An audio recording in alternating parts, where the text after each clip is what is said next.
tonight.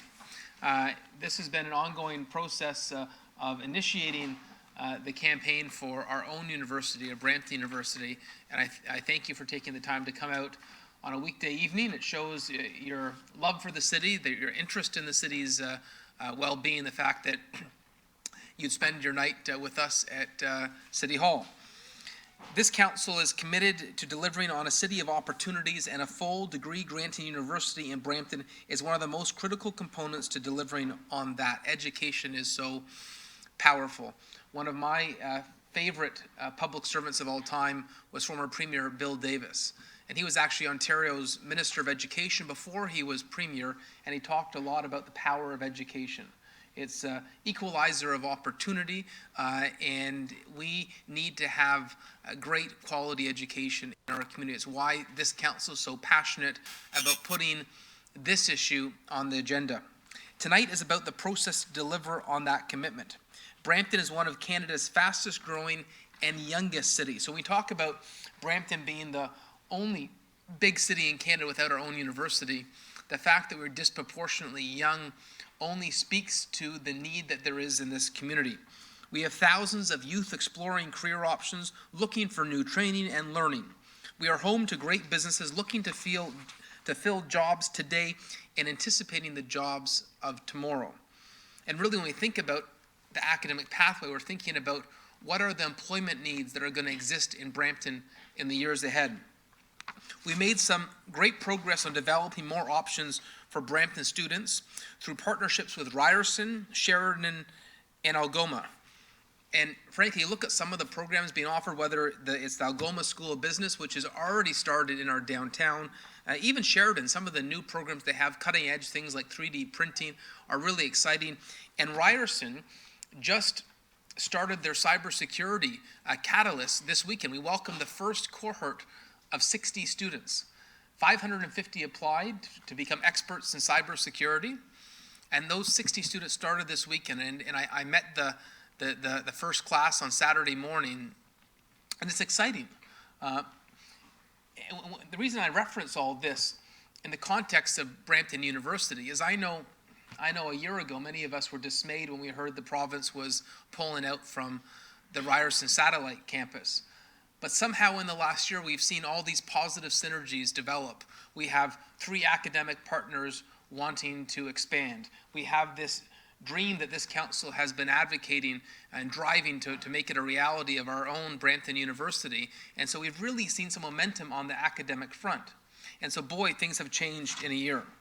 We are on a new path, an innovative path. BramptonU is a city-led effort with a goal to get provincial approval to launch our own fully accredited university right here in Brampton. We'll be partnering with leading academic institutions, offering the kind of programming our residents want and need to remain competitive in today's and tomorrow's economy. We want to develop and retain our own homegrown talent. Our approach is breaking new ground in post-secondary development in Canada. So I'm very pleased to be here tonight to receive a project update and hear from tonight's speakers. We have a few people that I want to recognize. We have Councillor Kirit Singh, who has been passionate about this project, and Councillor Rowena Santos, Councillor Paul Vicente, Councillor Michael Palesci, and Councillor Jeff Bowman. He wanted to change where he normally sits, so he's up there at the very top. We have some guest speakers that will be introduced more formally a little bit later. But we're all really excited how we've pushed the envelope on this discussion item. Like I said, boy, have things changed from a year ago when we thought there was limited opportunities to Brampton, and now we have a plethora of options. But this one in particular, this Brampton University, we're on the ground floor right now. The reason we're having meetings like this is we want you to help design it. And what a remarkable opportunity to be at the stage where you can shape what could be a remarkable institution within our community. So on that note, Councillor Santos, I know you've got some introductory remarks as well, and some introductions. Thank you very much, Mayor Brown. I'm just going to start off by sharing a little story and illustrate what this opportunity means for the City of Brampton. A couple of months ago, Councillor Vicente and I went to visit a high school, Jean Augustine High School in Ward 5. And we went there because SciArc, which is one of the world's top, if not the top, university based in California in architecture design, they came to Brampton, to the high school, to check out the talent that we have here in Brampton. And when we spoke to the students who were in the program, Councillor Vicente and I, we asked them very specifically, what university are you going to go to when you graduate? One of them said University of Ottawa, and the other one, I believe, said University of Windsor. Complete opposite sides of the province. And we said, well, why? Why are you leaving Brampton in order to get your degree? And they simply said to us, because we have no options here. And then when I asked them, do you intend on coming back after university? They said, we'll see. And so what BramptonU presents to us is a huge opportunity for our young people, for our families, for job creation, for economic development here in the city of Brampton, which has been missing for such a long time. We are the only large municipality in the country without a large competitive university. Post-secondary education opportunities is key to building an economically, socially, and environmentally vibrant city. Now, because Brampton doesn't have its own university yet, it is also our opportunity to try something new and be bold and think big. The province has opened the door for us to do that. The goal of BramptonU is to transform it from a process into a living, breathing university, offering leading undergraduate and graduate degrees in skills to prepare for in-demand jobs of the future. And we've been working very, very hard, as you all know, on this transformation. Councillor Singh? Thank you, Councillor Santos. I also want to thank everybody who took time out of their busy schedules to come to City Hall today. And tonight's town hall is an opportunity to share and learn. We'll be sharing updates on BramptonU and where we're at. And I know that we have a number of residents and stakeholders who want to share their thoughts and provide input as well. We will get an opportunity to learn from a leading researcher and thinker on post-secondary education, Dr. Kaczynski, and from Main Street, research on the results of a Brampton University survey. We want to be respectful of everyone's time and input. So we have just a couple of simple asks of the audience tonight. We ask that we allow our scheduled speakers and presentations to complete before we open up the floor to other participants and questions. We will be providing the first podium opportunity to ask questions to those that registered their intent to speak as they came in tonight. There was a sign-up sheet on the main floor. If there's time, then we will open the floor to anyone else who wishes to come to the podium to make a comment or ask a question as well.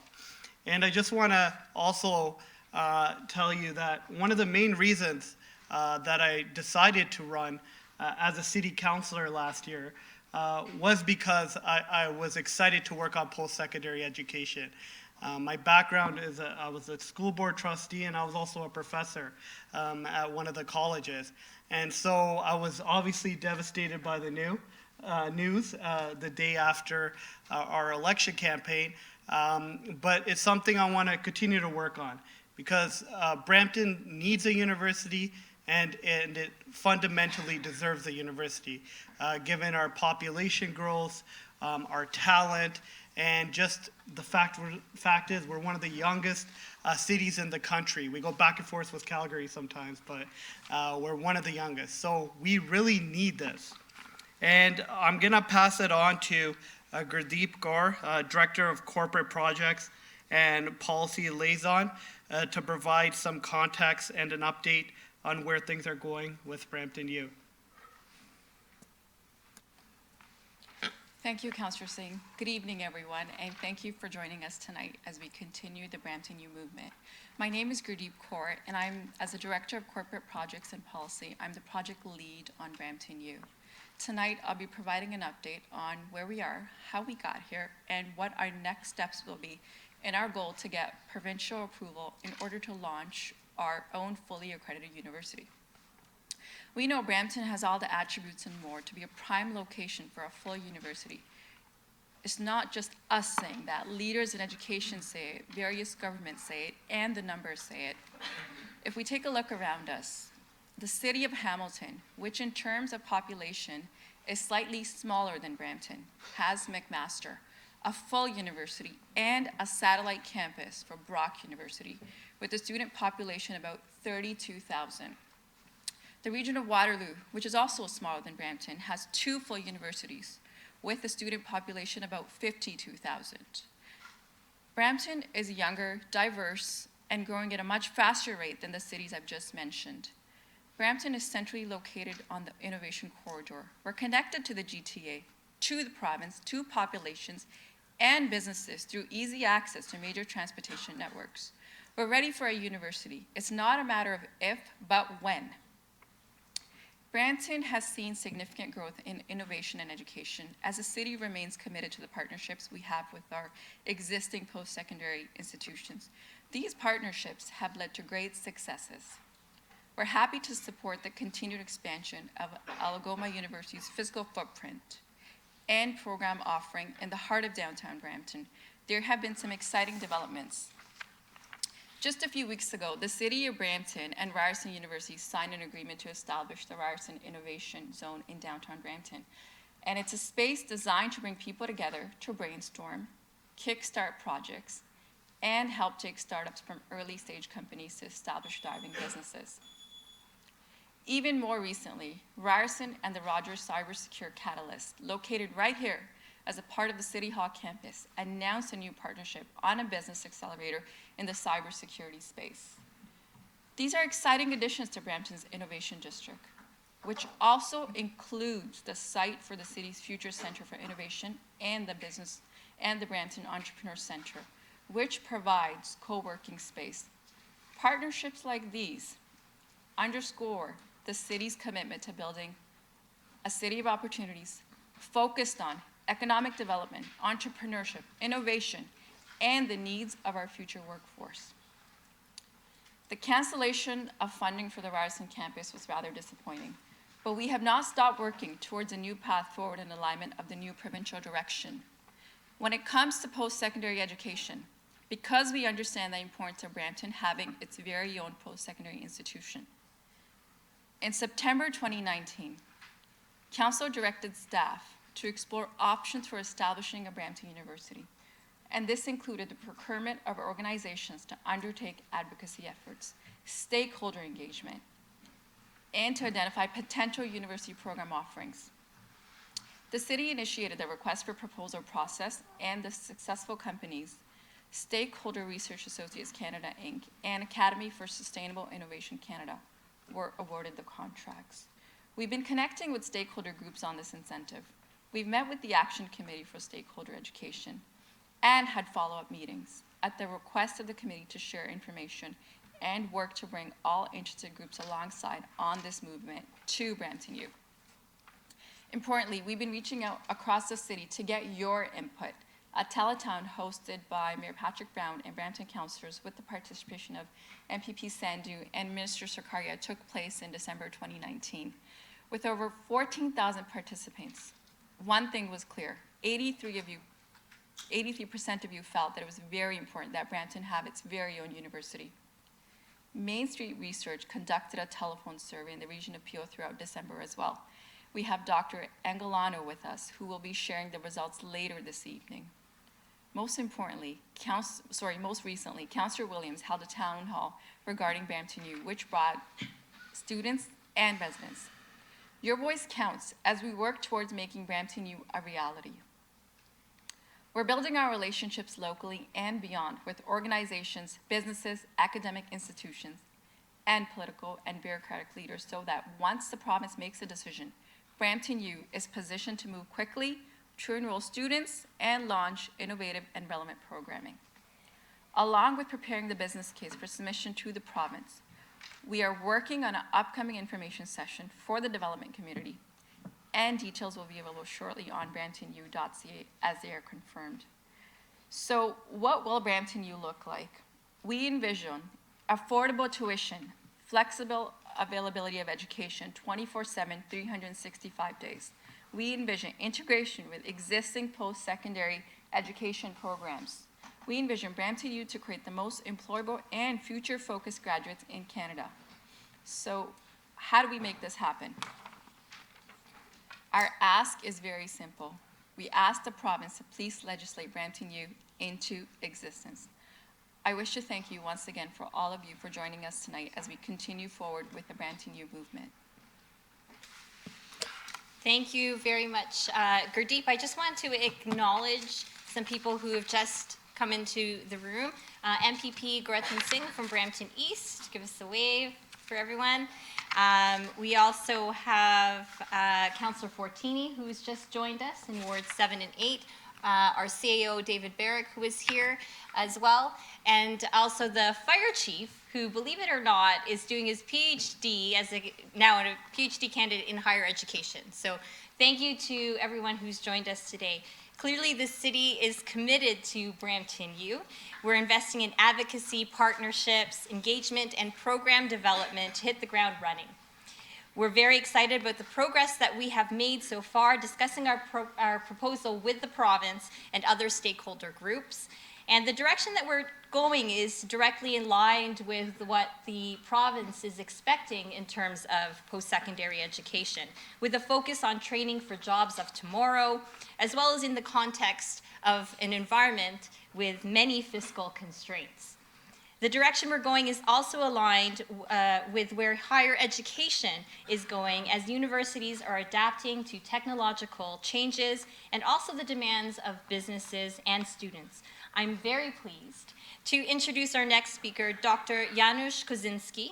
Dr. Kaczynski has enjoyed a distinguished academic career in leading institutions in the USA, Europe, and Canada. He is internationally renowned for his higher education as a leader and also a researcher and an entrepreneur. He's here with us tonight to share his insights on megatrends and future skills in higher education. Please welcome Dr. Janos Kaczynski.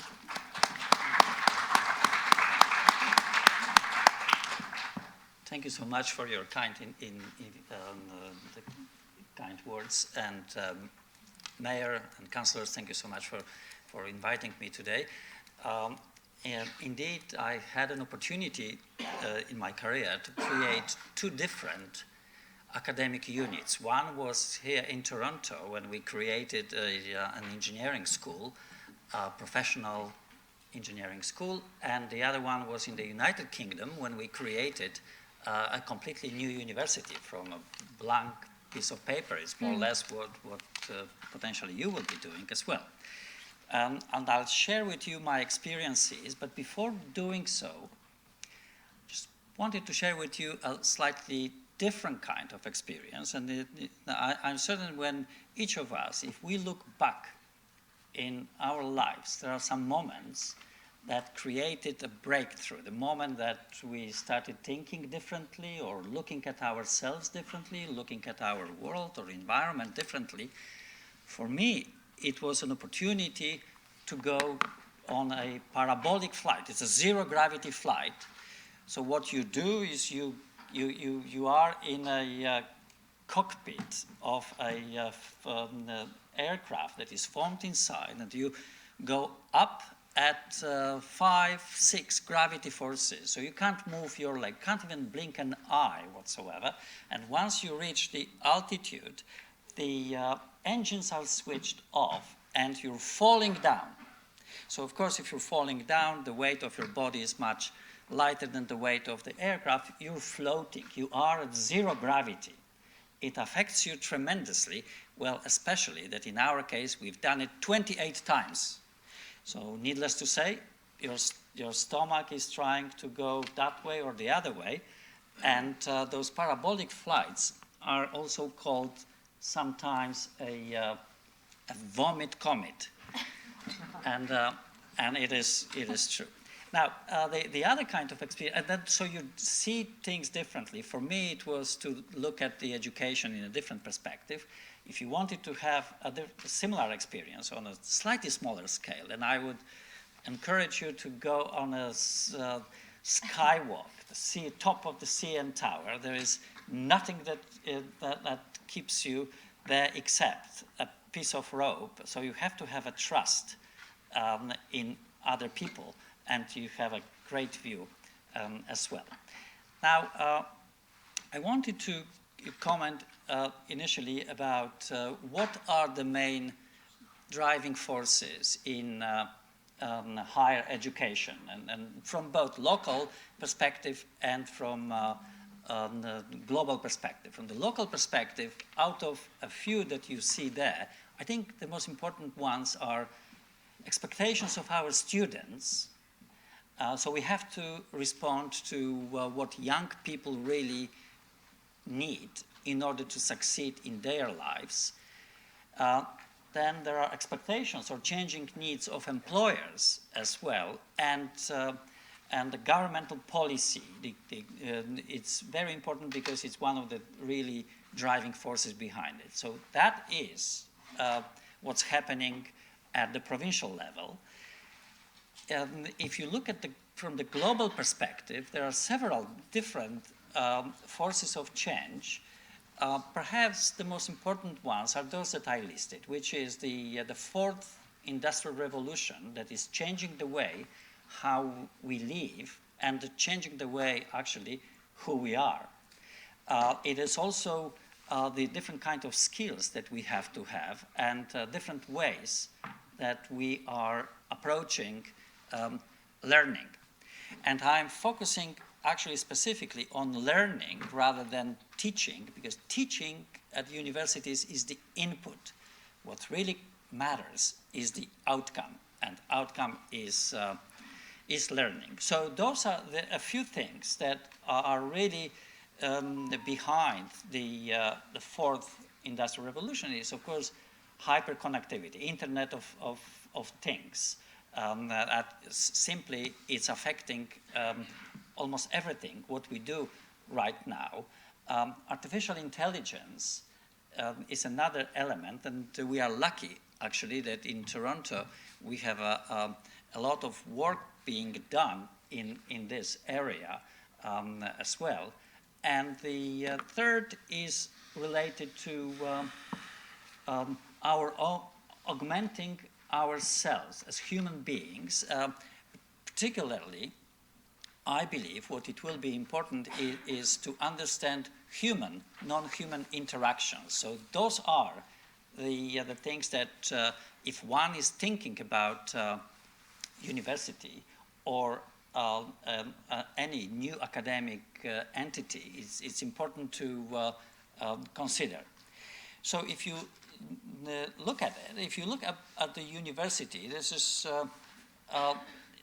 a picture of a traditional university without a medical school.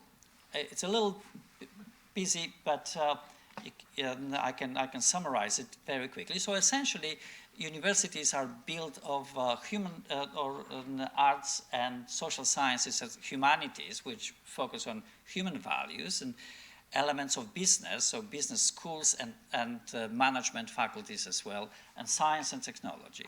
And most of the universities actually operate like in silos. So they are separate, just a little bit of an overlap. What's really, really important is to see if there is an opportunity to innovate to the point that rather than having individual silos or units, it's to see if we would be able to do it in a much more horizontal way.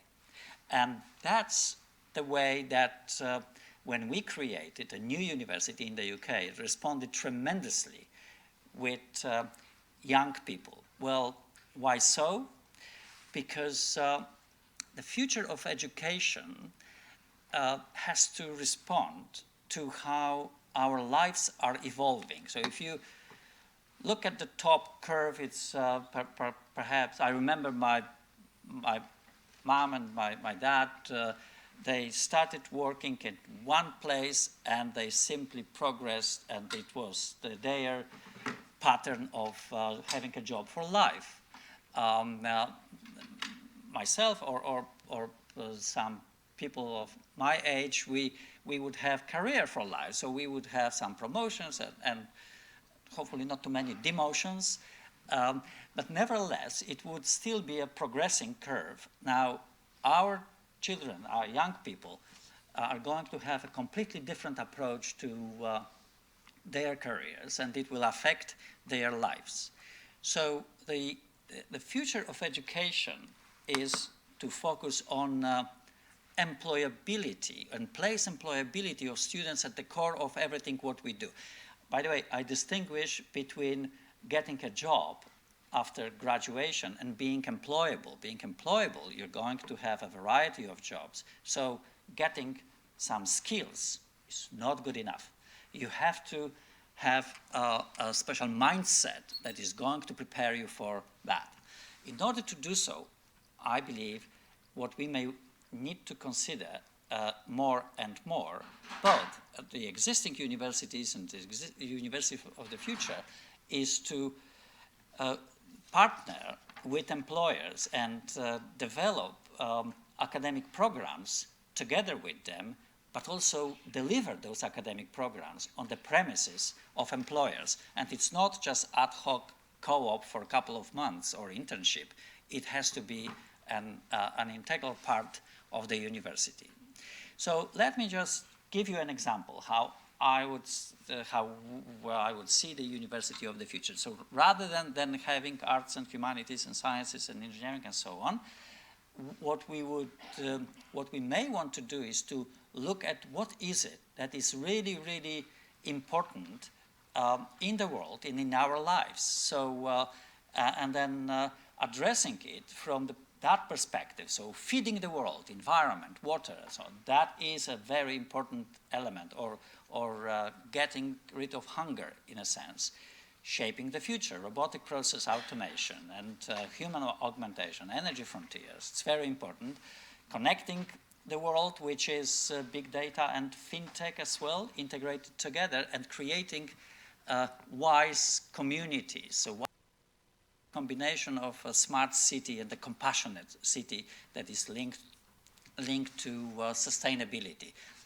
That is a slightly different. Now we have to deliver it in a completely different way. So what I'm showing you tonight is this is a painting of a lecture that Henry of Germany gave back in 14th century at Bologna University. If you look at it, it's not very different from what we see in our universities, that we have a professor in front of a class and so on. And if you look at some of these people that are the students that are attending, some are really attentive, but a lot of them are not very much interested in it. So it was already in 14th century that was happening. So the future of learning in universities is not in classroom, in lecture halls like this. Lecture halls are passé. The future is in a much more distributed way. Small studios linked with online for small group of students that would be able to work on real world projects with companies, and they will be working together with an eclectic group of mentors, professors. So depending on the project, you may have a group that involves an engineer and an economist and an entrepreneur and a medical doctor and a lawyer and so on. So that is also driving the cost of the university substantially lower, because you don't need to have dedicated buildings to it. You can distribute those studios within the community. That would revitalize communities as well. So the distributed model, physical model, linked with digital education, long distance education, that is something that hopefully would resonate with young people. Now, I'm going to finish in a moment, but I wanted to show you this slide, because you see if we all we're longing for change, but the reality is that the only person that really likes change is a baby with a wet diaper. I mean, and if you, and this is the slide that comes from my own experience, that if you create something new, you're going to have a variety of people that would respond to the same thing in a completely different way, because it depends on their experiences. So you're going to have people that truly believe in what you want to do. You're going to have some people that are pragmatic about it, but also supportive of it. There will be skeptical individual, which is great. There's nothing better than having a healthy critique. There's a difference between having a critique and criticism. There will be some that will be undermining, and there will be some that truly are going not to support it. And the distribution more or less will be like that. So it's very important to understand who are the supporters and who are not supporting the initiative. There's a wonderful African proverb that says that if you want to go fast, then travel alone. But if you want to go far in life, travel together. That means that you have to create partnerships, and those partnerships will take you much further. So those are the partnerships with employers, partnerships with the community, partnerships with other institutions, as you already have mentioned. But the key partner really is you. That is the very community that is going to be the real driving force behind any project, not just the one that we're discussing tonight, but other projects that the city is interested in. So at the heart of that initiative, or any initiative, this is where the community's role comes.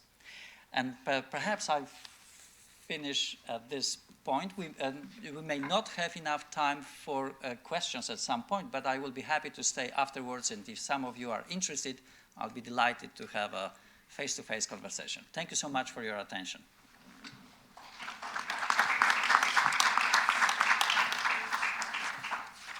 Thank you very much, Dr. Kaczynski. We all know that a Brampton University is needed. It'll be fundamentally transformative to the city of Brampton. But we wouldn't be going down this path of talking about post-secondary education or a university if we didn't have community support. And when I was even door knocking during election time, this was one of the most important issues I used to hear at the doors. The struggle parents were having sending their kids to other cities and paying for their accommodation and travel costs and all that. And that was a real pain point for our residents and for our families. But it's also important to have empirical evidence, and that's why in December, Main Street Research was commissioned to do a scientifically defensible survey in Peel Region and Brampton to get the data we need to make a case. And joining the next presentation is Dr. Angolano, the acting president of Main Street Research. Dr. Angolano earned his PhD from the London School of Economics in 2012 and began work at Main Street in 2016. He is also a frequent commentator on social and political issues in the media, and his work has been featured in Maclean's, iPolitics, the CBC, and CP24. So please, let's give a round of applause for Dr. Angolano. And in our care, just to add in, his research is pretty lethally accurate. Usually elections are like the Super Bowl for polling companies, and I've noticed the last few elections, Main Street Research has been the most accurate, and so I noticed in the federal election the research was incredibly accurate, and so we're grateful that they've taken an interest in our Brampton University project, and I think you'll find their assessment of public opinion in Brampton and what you want to be interesting. But of course, you're going to get an opportunity later tonight to tell us exactly what you want, and that's why we're having these sessions. I would note, and I forgot to mention this in the opening remarks, we've had a number of different ways to connect with the city. We had a teletown hall as well, where we had 14,000 people participate. So we've tried every way possible to connect with the city. But Joseph, the floor is yours, and I should recognize MPP Kevin Yard, I'm told, entered. Kevin, give us a wave. And Councillor Michael Pleshy is now sitting in Jeff Bowman's seat. Thank you, Mr. Mayor. Thank you, Council. Thank you, everyone, for coming tonight. I very much welcome the opportunity to discuss my findings. It's always a humbling experience to see people's opinions, real live opinions about important topics, and this certainly is one.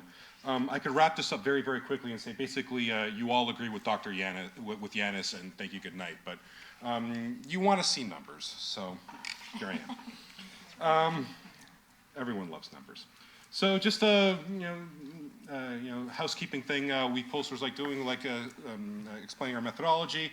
So we ran a survey from December 5th to 11th. We surveyed 1,066 people. And these are essentially the findings, and the margin of error, for those of you who know what that is 3%.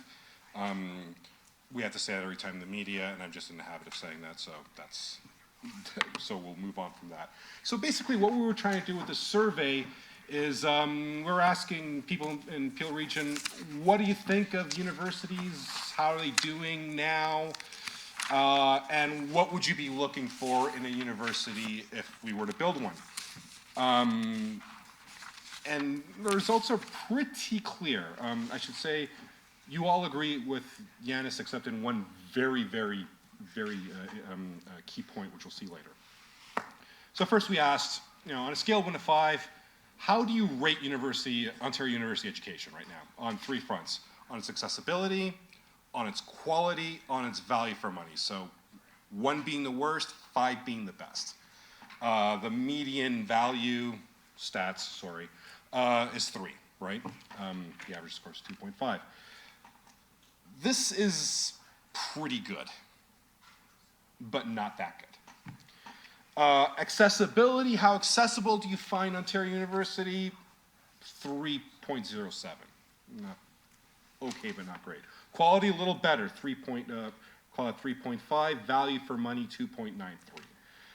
This is telling me that there's some ambivalence towards how Ontario University education is performing, especially among value for money, which should really give people some pause, right? Think about that. University education is really expensive, getting more and more expensive as time goes on, and what respondents are telling us that value for money we should be doing a lot better, right? The picture actually gets quite a bit worse. We then asked, how, in your opinion, how well do Ontario universities equip graduates for well-paid jobs? Very well, reasonably well, poorly, or do you have no opinion whatsoever? The mayor talked about earlier about universities are supposed to be the equalizers of opportunity. The traditional idea was that when I was going to university, I'm not going to say how long ago, at the good old U of T, was that you went to, and I was, like many of you, I'm a child of immigrants who did not get the opportunity to go to university in our home country, and I was the first person to graduate university in my family. I'm very proud of that. Was that you went to university to get a job? That degree would be your key to get a job, a good job, a job that you wouldn't be waiting tables, you wouldn't be driving cabs, you wouldn't be doing fill in the blank job, right? You'd be a doctor, you'd be a lawyer, you'd be working in chemistry, you'd be, what I was trying to do is trying to become a university professor, what have you. While the good news with this finding is that, more people, if you take the 2 reds, those who say very well and reasonably well, you add them together, you equal about 52%. The blues, the really bads, who really don't agree, is 42%. That number you would think should be higher, right? Something is not, the public perception is not that is not good, is not great, right? I've seen people agree with like one poll I just did where on how well do you agree with Justin Trudeau's handling of the Iran crisis? The Reds were like, you know, all the way nearly where the blue line between the two blues stop, right? That's strong opinion. This is some, yeah, more people, and there are some people who benefit, right? I mean, these are the people who have higher incomes, they have good jobs, right? Yeah, sure, they went to university, they did well, and there are some people who that criteria doesn't fit, right? Or they did end up getting high-paying jobs, and with their own work and their own talent, through entrepreneurship or whatever, they end up doing very, very well for themselves. So that idea that you go to university to do better in life, this is being challenged with this chart right here. That's, I mean, university education is doing well, but it can be doing a lot better. These degrees are expensive. We go into significant debt. I mean, I only finished paying off my student loans, I want to say 5 years ago. I'm not going to tell you how old I am. Major investment, right? If you're doing, if you're like me, you did a doctorate, that's a major time. You're interrupting your life essentially to complete a research project of, you know, of love essentially, right? Then you hope that you're going to take this and enter into the world of academia or whatever, right? We should be seeing this do a lot better, right? And let's face facts. This is why we go to university. Let's be a little cynical about this, right? I mean, I remember my first day at university, and the principal. We had principals at our college, right? And he said, you know, how many people are here to get a degree to get a good job? Everyone puts up their hands and goes, oh, that's not why you're here. You're to learn you're here to learn how to think. You're here to learn how to make how to make a case for your argument. You're here to learn to become a more well-rounded individual. Does any of this sound familiar to you? This is why you have to go to university. Well, quite frankly, that's not why we go to university, right? We're there to do better in life. And let's face it, let's be quite clear. We do better in life when we have a better income. That's just a fact, right? This is not a good finding. What you're telling us loud and clear to serve is that Ontario universities need to do a little bit better and change the way we do things, right? So then we ask, what do you want to see in a new Ontario university? Again, scale of 1 to 5. Which of these do you think is more important? Overwhelmingly, you want to see a university closer to your home. The next most valued trait is that part-time, full-time flexibility to study, right? Janos, I think, was very, very good when he mentions how universities just not adapted to the real world, to the modern world, which makes sense. You mentioned the University of Bologna, the thing that university came being in 1088, and it hasn't really changed, believe me. But you know, the real world has changed. I mean, you don't, even if you're young and you just get out of university at 18, 19, you still have that work. You have those work commitments. You have family commitments, right? Some people have significant family commitments. They still want to do a degree, and they feel like they don't want to make that choice anymore, right? Pitting your family needs, your economic needs against trying to better yourself by getting a university degree, right? They want to see more of that. Surprisingly, what's a little lower here is having online availability. That's becoming more thing in university, and lower tuition rates, right? Everybody, when I was in university, everybody wanted to pay less tuition. Makes sense. So what's notable for me here is that look how much more of a priority Peel Region residents are putting on having a university close to their home over having a university that offers lower tuition rates, right? That's significant. So same data presented a different way. I'm just showing percentages. Again, 4 to 5s are the most important. Again, look how dominant having the close to home desire is among the community, right? All of them are important. All of them touch, except having availability online. Part-time flexibility almost touches 50%, right? But that close to home thing is just really, really important. This is where we see the evidence of why it should be built in Brampton. All these needs, so I broke it apart by municipality, right? I have 3 municipalities: Brampton, Mississauga, Caledon. Purple's Brampton, the one furthest left. They're all these needs, all these desires are more strongly felt in Brampton than the other 2 municipalities, right? That's where the need is in Peel region. Again, I'm showing the averages. If I were for another handout, I did it in percentages. Same. So then we asked. I'm going to jump to the next slide because this is where the math gets a little complicated. I'll try not to lose you. So then we asked respondents, okay, look, we're going to give you a list of 4 types of degrees: professional degrees, technology degrees, general arts degrees, and science degrees. So we asked them 2 questions. Number 1, which one is the most important to you? And then number 2, which one is the least important to you, right? That's an easy choice for people to make, right? If I asked you to rank them, you're like, okay, well, what's really the difference between number 3 and 2, and I don't really know. That's my experience with when we ask these types of questions. But it's pretty easy. If I gave you a list of things, you can tell me what you like the most, and you can tell me what you like the least pretty easily, right? So you run a semi-complicated mathematical technique called MaxDiff to get a ranking of the 4. So I'm going to focus on it gave me 4 different metrics. They all tell me the same thing. For today, we're going to make this presentation available online, but for right now, I'm just going to talk about the first 2. Proportions of rank and cumulative proportions. So focus on the first column and focus on the 4th column. The first column tells me how many people ranked it first as a percentage. Professional degrees, like medical degrees, engineering degrees, law degrees, we're going to round up, 39% ranked at number 1. Tech degrees gets a 38% ranking. You see science degrees at 12, and you see general arts degrees going to round at 12, way below the other 2, right? But there is a strong preference between science degrees and general arts degrees. I feel bad, I have a general arts degree.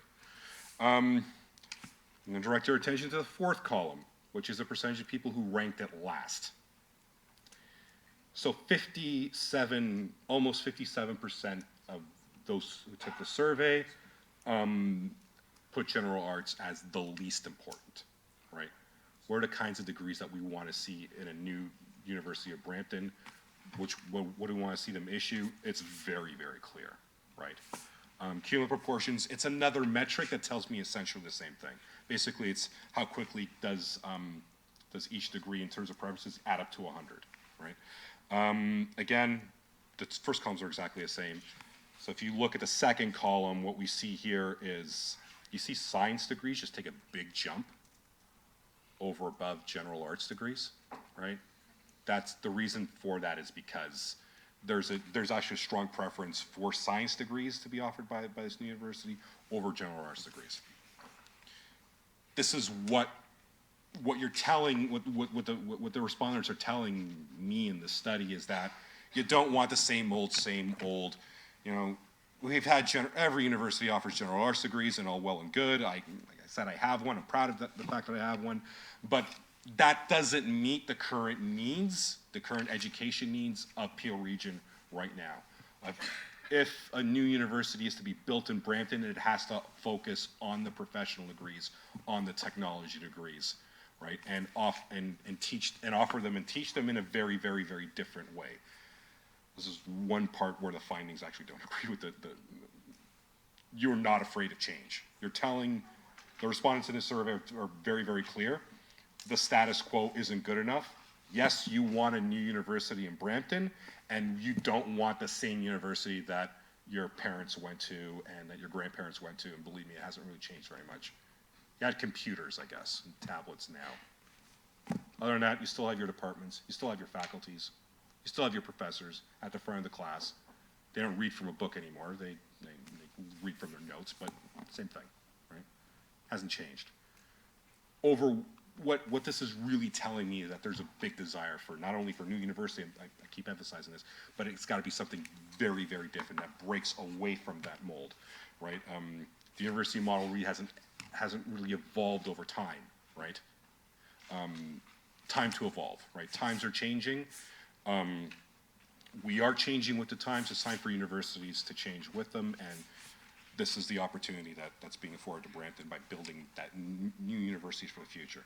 So we close it out with a few different questions. I'm just going to ask you to focus on the one number on the far left. I also broke it out by gender, male and female, and the age groups in Brampton and Mississauga. You see they're roughly about the same on this.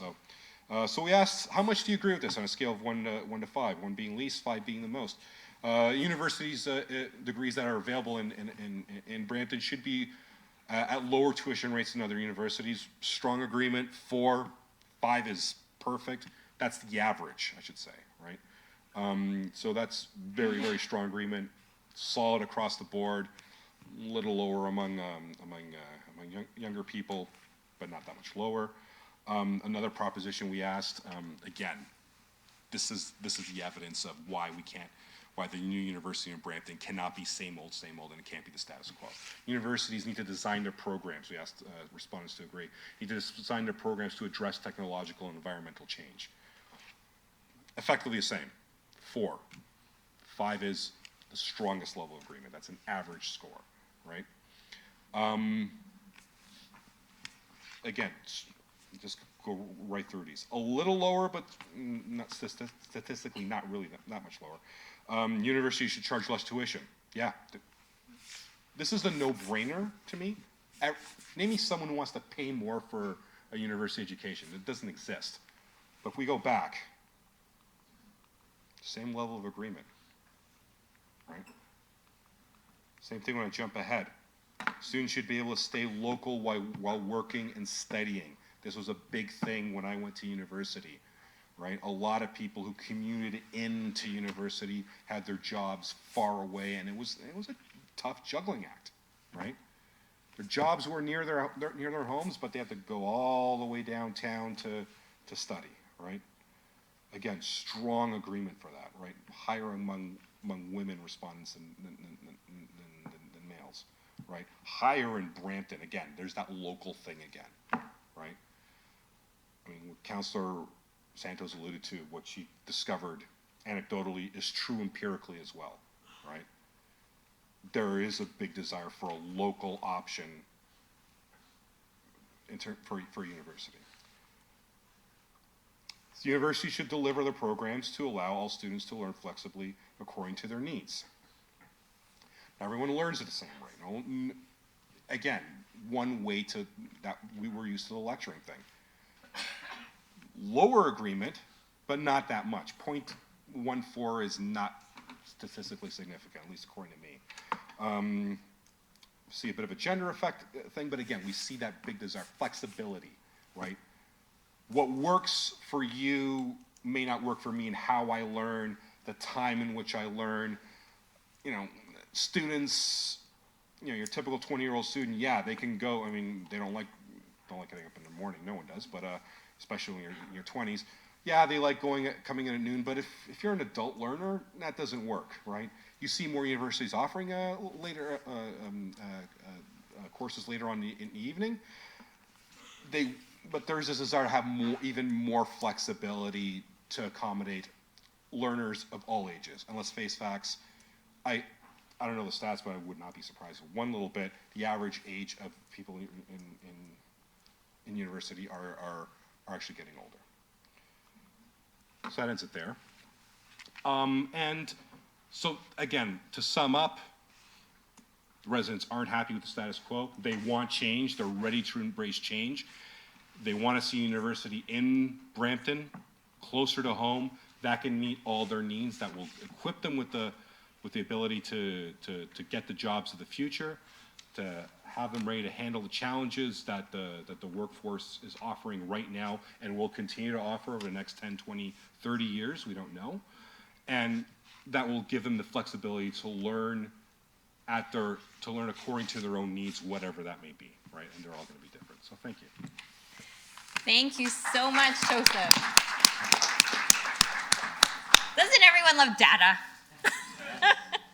I love looking at data. It's just because I love academics as well. Thank you very much for that information. And it is very clear, based on the data you've seen, based on the town hall that we had, and based from the anecdotal evidence, and very shortly from the comments that you're going to share with us later, you know, that we deserve our own university here in the city of Brampton. But for the BramptonU to succeed, as Dr. Kaczynski has shared with us, we need to hear from you. And it's not just about tonight, it's on a regular basis. Because as we develop this new model, we also have to develop the flexibility within BramptonU to accommodate the jobs of the future and the changing nature of technology, which is growing at an exponential rate, probably a lot faster, as Dr. Kaczynski has said, a lot faster than bureaucracies like post-secondary institutions can accommodate. And that brings us to this evening and sharing of your thoughts and your questions and your ideas as we proceed further on this model. I just want to remind everyone, as Councillor Singh had shared earlier, that we are asking everyone to respect the speaking of, or people who are sharing this evening, and the simple ground rules that he has provided. We do have a list of people and speakers who registered in the beginning of this evening, so we will be starting with those. And we're going to ask everyone to keep your comments to a maximum of 2 minutes, unless you're a professor or a politician, because we like to talk forever. I'm just kidding. 2 minutes maximum. And if there's a specific person from our speakers tonight that you would like to have a response from, please let us know who that is. So we're going to begin this evening talking and getting your perspective from about everything that we presented tonight and any other questions that you have this evening. The first person that we would like to call up is Amik Bali.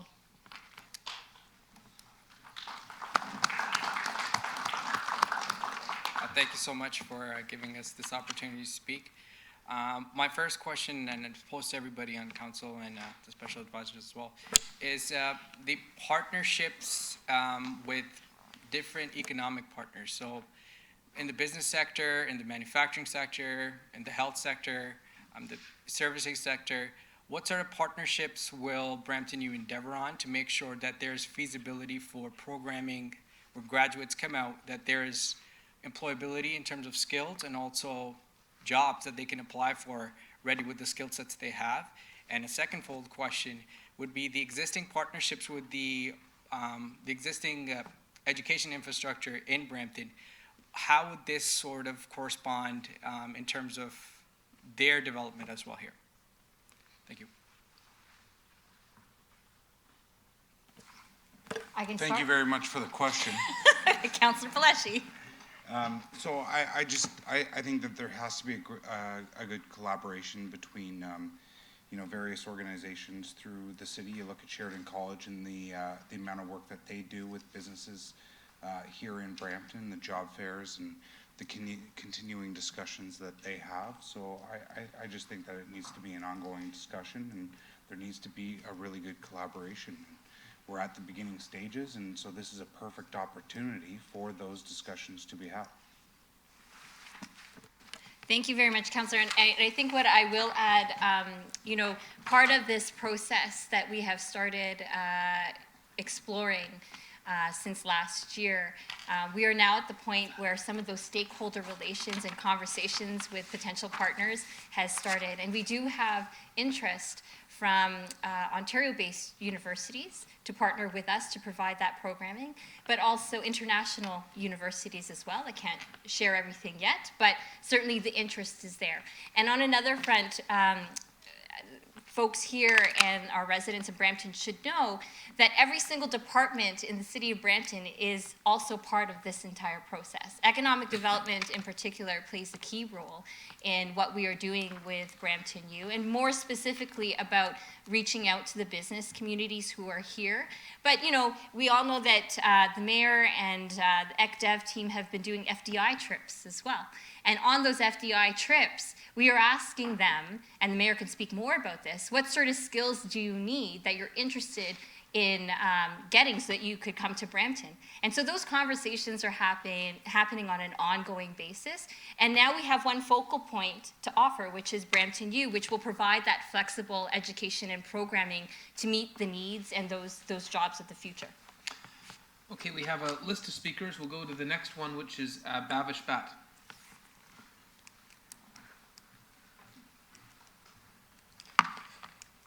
Anyway, thank you so much for giving me this opportunity. I have just a couple of comments over here. What have you done so far in terms of the bringing the technology companies over here in Brampton, which will down the road bringing the jobs and opportunity and the skill set? And the second thing I would like to share with about tech hub, which I have just seen this morning in the downtown Toronto. The real estate market in downtown Toronto is skyrocket, $1,400 per square foot.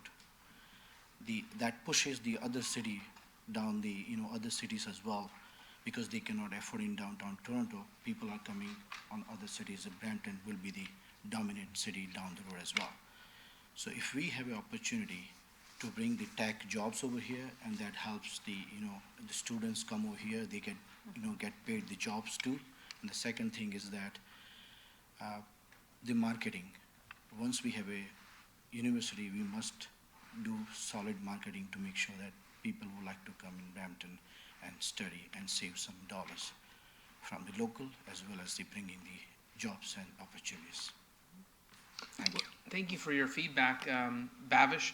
I would say in terms of having an effective marketing campaign, obviously that's something that this initiative would look at in terms of selling the attributes of studying in Brampton. I think it's premature to say where, like what courses and degrees would be part of the university, but I do think there's a recognition that there'd be a focus on the careers in the sectors that lead to employment, and technology is one of those. Not related to Brampton University, but in terms of bringing tech jobs to Brampton, because you referenced that at the beginning. The cybersecurity program is a catalyst for that. The fact we had 60 students start this weekend. Brampton is now the National Center for Cybersecurity in the country. The Canada-US Cybersecurity Conference didn't happen in Washington, D.C., didn't happen in Ottawa. 2 months ago, it happened in Brampton. And we're working with Startup Visa Canada to bring startups to Brampton. And you mentioned it's more affordable to be in Brampton. Boy, you're right. We've been hearing this from the Startup Visa folks, that with the Startup Visa program, they can afford about $3,000 a month rent, and they can't get any space in Toronto. So they're looking elsewhere, and Brampton has become a prime destination. And so we've got some pretty ambitious targets for tech startups that we'll be seeing come to Brampton over the next few years. Our target for next year is 50 tech startups, and we believe that's achievable.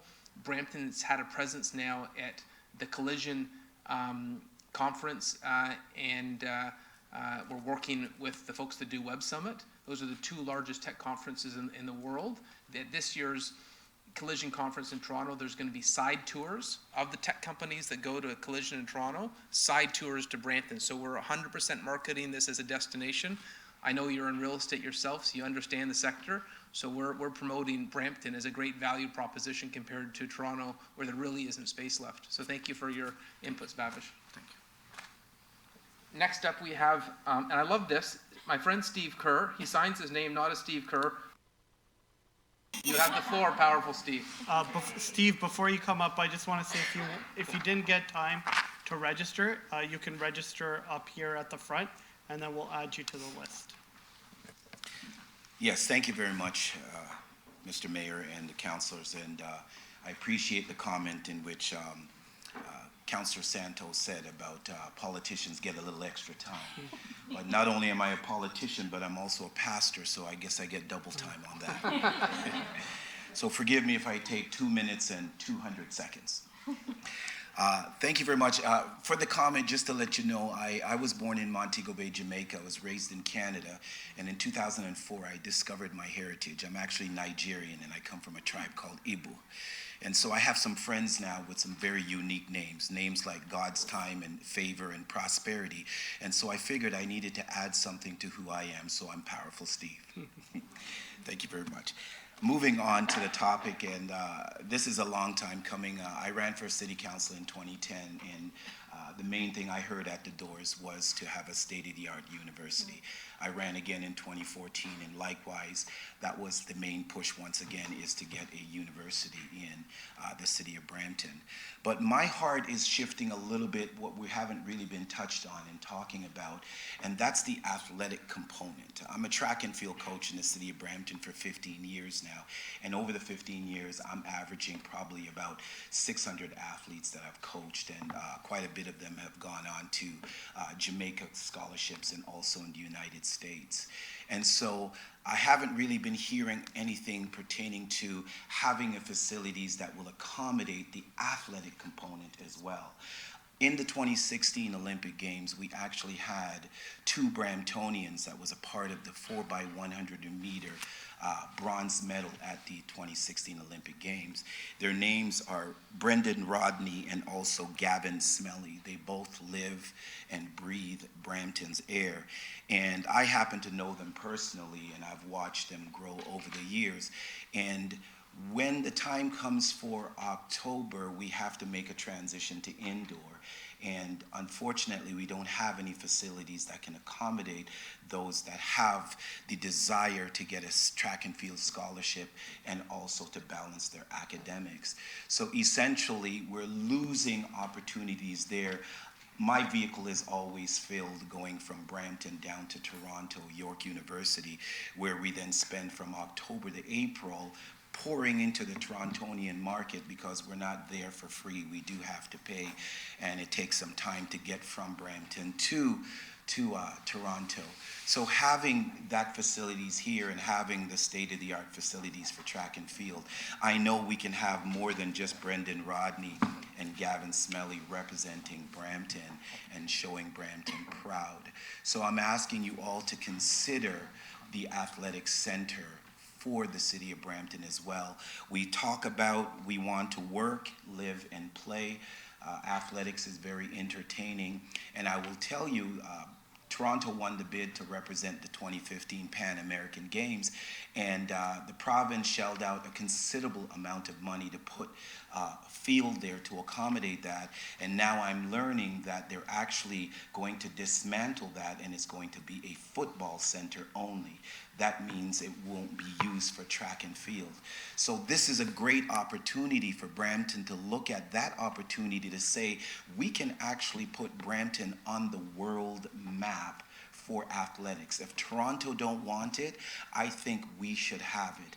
I hear Mayor Brown talk about cricket, having cricket, this Brampton here being a stop for international cricket. Well, likewise, it can be a great stop for athletics as well. Of all the schools here, the high schools, we probably have around 2,000 athletes, all the high school across the board, vying for scholarships and trying to get to a facilities where they can train. And we have people even from Georgetown and Milton, they're traveling all the way to York University for winter time. So if we had a state-of-the-art facilities right here in Brampton, then those individuals also from Georgetown and Milton, they'll be stopping in Brampton. I close with this.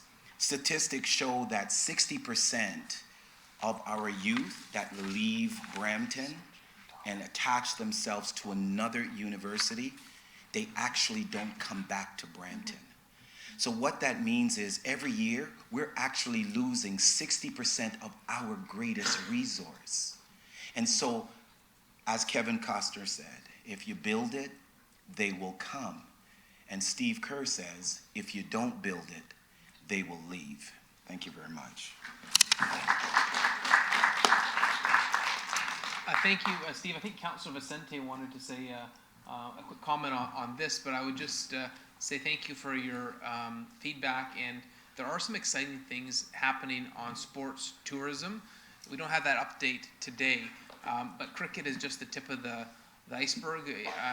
Our Al Menzies and the team working on this are really looking at across the board with sports. And there's not a public update this time, but there's some really exciting partnerships that could really make Brampton the center outside of Toronto for sports tourism in Canada. And so that update will be forthcoming later in the year, but I don't think you're going to see any disagreement from this council on the opportunities that exist on sports tourism. Paul Vicente. Sure. Thank you, Mr. Mayor. Thank you, Steve, for coming here to present your question. We've had conversations around the idea of a Center for Athletics for quite some time. And one of the opportunities of having a BramptonU, as Dr. Kaczynski mentioned, is the partnership that's possible with spaces. When you have a municipality that has spaces available that could be shared and used by a university like this, you have the potential, especially for a city like us, we also have an interest in developing the recreational spaces that our residents need. And so if we can build that kind of opportunity and allow the university to also be a partner and to be a user of that space, I think that that adds to the appeal of a BramptonU as being a place where our young people want to go, because we know that athletics and activity is an important part of the amenities that students gauge and judge when they're deciding where do I want to go to school. And so I think that will be an important piece of the story as this evolves. Thanks for your question. Okay, thank you. Next on our list is Sanjay Domon. Sanjay, well known for his healthcare advocacy in our community. Thank you for being part of this conversation on education as well. Thank you very much for giving the opportunity. For years and years, Brampton was not heard. But today, if we see in all corridors of power, whether it's Canadian Parliament, whether it's provincial Parliament, whether it's City Hall, Brampton is getting heard. So I congratulate all our MPs, MPPs, councillors, and His Worship Mayor. So I think it's a great news for Brampton. When you're talking about university, I strongly support that it's a need because it's a bulwark or engine of economic development in any part of the world. Universities have played an important role. As Mayor Patrick Brown just referred that I have biggest concern about the healthcare, I'm wondering whether the council is thinking to have a med school in the university at some point of time. Are you exploring that? Because take example of Hamilton. We have a med school in McMaster University and we have 7 hospitals there. So a med school will automatically bring hospitals, and that will help to resolve the issues which the city council is fighting hard to get a hospital. The third thing which I would like to talk about, many times we are giving argument in support of university. I support the University for Brampton, but the argument which I hear every day, as a school principal also, I doesn't buy that argument, and that is that students will be near to home. My own son just got acceptances last week from 4 Canadian universities, and I asked him, do you want to stay in Brampton? He said, no. Ask any 18, 19-year-old kid, do you want to stay home or you want to be far away from home in the university? Believe me, 90% of kids, they'll say we want to go far away. But that doesn't defeat the argument of the university for the Brampton, because we want Brampton should be more rich. Let the students from every part of Canada come to the Brampton. That brings talent, that brings diversity. Let the people from Europe, students from Europe or many international places come to Brampton. Thank you very much. Thank you. Thank you, Sanjay, for being part of this tonight. And part of seeking the citizen feedback is to say, where do you want the focus of the university to be? I've heard a number of people talk about a med school as being something that's exciting. Well, right now, we're still determining the shape, and so stay tuned. We appreciate your interest. Obviously, the province controls tightly how many doctors graduate a year, and so they control how many medical spots the province has. But obviously, they've become more aware to the needs that exist in Brampton. So that's an interesting angle, and I appreciate you raising it. In terms of having a university closer to home, you're fortunately in a position where your family can afford to go to school outside the commute, but there is a large number of students that the choice of going to university is limited to going to an academic institution close to home because they don't have that financial luxury. And so part of creating educational opportunities is to make sure that it's accessible for everyone. And part of the goal of having a university here at home in Brampton is to make sure as many people have that option if they so choose it. And maybe over the next year you could work on convincing your son to stay closer to home. Tell him not to leave the Flower City just yet. And if I may, sure, thank you. And if I may add that I think in terms of the Main Street research, and perhaps Joseph may want to chime in here, we saw a correlation between affordability, and to the mayor's point, affordability as well as being close to home. And so there is a link there in terms of families who perhaps simply can't afford to send their kids away. And so this opens the door for them, not just to get a degree from BramptonU per se, but also accessing world-class programming from around the world that they would otherwise not be able to afford. And then the final thing I will add, because I was just reminded, because there's someone here from the downtown BIA, that perhaps part of the reason why many students are excited to leave Brampton is because there is nowhere really cool for them to hang out right now.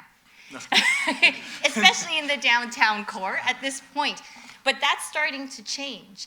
And when you bring a BramptonU into and connect it perhaps to transit and have access to the downtown Brampton Go, the market is going to correct itself. And we're going to see a revitalization of the downtown core, which would not happen unless a university, a large competitive university, were to be there. So I hope that answers some of your concerns. I'll just add 30 seconds.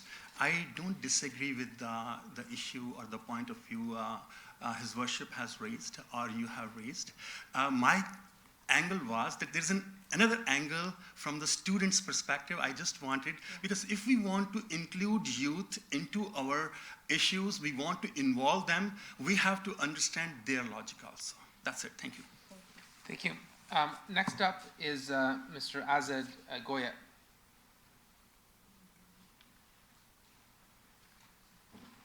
From the Vales of Humber. Yeah, thank you.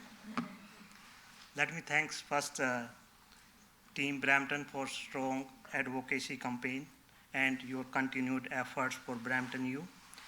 We all know, the province of Ontario know that we need full-fledged university. Now, it is the time to come out from this advocacy campaign and transform this into the action for earmarking the dedicated lands in Brampton East, Brampton West, Brampton North, Brampton South, and downtown Brampton. And let's submit the best proposal, never ever submitted before, including medical school in Brampton. BramptonU must include the medical school for future of our kids. After the proposal submission, let's all level work together to get it approved during year 2020. Let's fix deadlines and work on that. Year 2020 is the year of action and get results. If we delay beyond 2020, we will get just political lollipops, promises, and provincial elections are due in year 2022. We all residents want to work together with all level of politicians to exert pressure on province. Our city, our pride, Brampton first, is a time of action.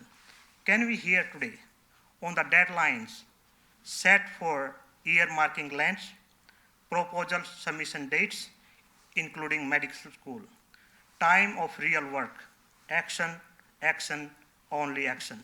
As a community volunteer, participation, because we need the community participation.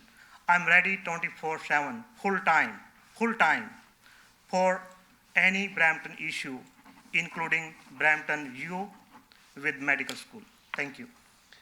Thank you, Azad, for your contributions. Like Sanjay, we're hearing your push for Sanjeev, hearing your push for the medical school and for pushing for our fair share.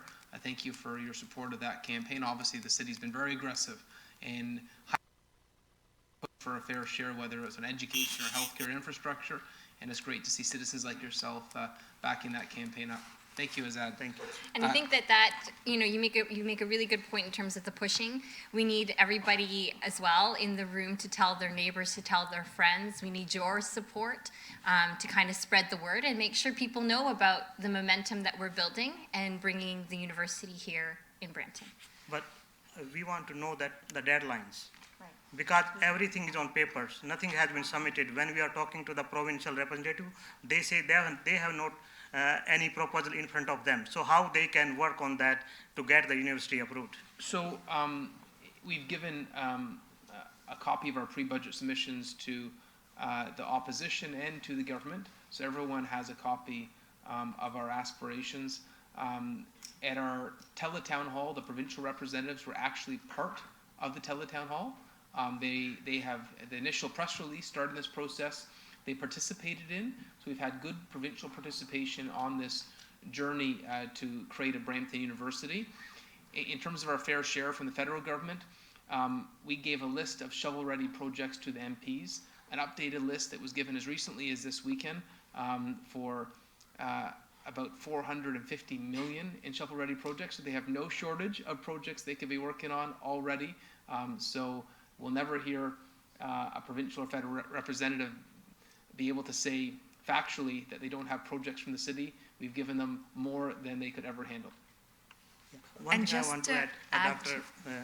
Janos said, the model he showed is the traditional model without medical school. So we want to include the medical school in the proposal. Okay. Thank you. Thank you, Azad. Gurdeep? Sorry, Azad, I just want to answer your question. I want to give you one detail that we're working on at this time. Thank you, Mayor Brown. And just to add, as mentioned, we are currently working on a proposal for the province, and we're moving forward as early as spring. So March 2020, we'll be presenting something to the province. So our first step is to get legislation, get a BramptonU Act, and at that point, we would move forward with programs and we would look into medical school, technology, any other ideas, and we'll go forward from there. But I want to add here, Yes. because the summer is a good time. If you need the community participation and to exert some pressure, so that's a good time. Winter is the sleeping time, you know. People are busy, they can come out. It's very hard to come out this winter. Fortunately, the weather is good today or this week or in coming days, Yes. but summer is the best time, so it's a time for action. The action can only be taken in summer, and summer is the perfect time. Everybody will participate. We will march behind the mayor and the team Brampton to get this issue resolved and get our Brampton own local grown Brampton University with medical school. Thank you. Thank you, Azad. And I think Dr. Kaczynski has a comment on this as well. Maybe I just add a comment, and thank you for your eloquent suggestions. Now, so I can sense that there is a desire to have a sort of medical education in the city.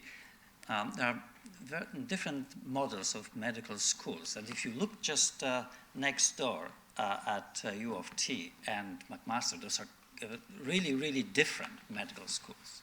So the question would be, if there is one, what kind of medical school or what kind of medical education would differentiate Brampton from other partners? And the other question would be, should the city consider a standalone medical school, or rather focus on creating partnerships with those who are operating in just a neighborhood, and then trying to develop a model that is truly recognized and develop identity from the outset, rather than mimicking what others have. Okay, thank you, Azad. Thank you. Thank you. Our next up on our list is the real Cody Vatcher. For anyone who mistaked it for the not real Cody Vatcher, we have the real Cody Vatcher here tonight. So I actually don't have anything prepared. The lovely ladies downstairs convinced me to come up here and say something. My friend Leo and I up there, we were just chatting about something at the beginning of this meeting, and it was really interesting to see the age range of people who are sitting in the audience tonight and where we're actually standing. We're standing in the city council chambers. The decisions are going to be made here. You know, this is your council, this is your government. So if you do have any questions at any time, I think, young or old, you should come forward, because there is no stupid questions in this chamber. I just want to say generally, though, is when you get into the conversation of the specifics about the university, I'm not going to talk about that. It's more about who you're doing it for and why you're doing it. You know, at Councillor Williams' town hall, there was a class of young students. And they were young. They were 10, and you know, one day they may get a chance to go to this Brampton University. But if you really think about it, the young children who are just starting out their elementary school careers, they're going to be the young people who are going to benefit from it most. So I just want council to remember that as they go along. You know, the rough and tumble with the decisions, and you know, it gets, sometimes you get lost in that debate, but at the end of the day, remember who you're doing it for. Thank you. Thank you, Cody. And you're right, it is about the next generation of Bramptonians. I may have to declare a conflict. I have a son who'll be looking at university in 17 and a half years, and that is the target audience. You talk about the next generation in Brampton, that you know, it'll enhance their quality of life if we have a local university. Next up on our list is Seema Gill.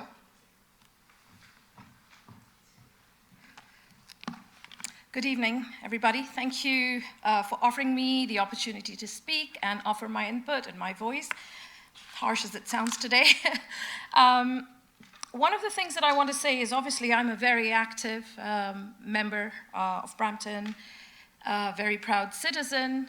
I am a parent of 3 children, one very ready to be in university soon, another one that's hot on heels, and I'm also a real estate salesperson.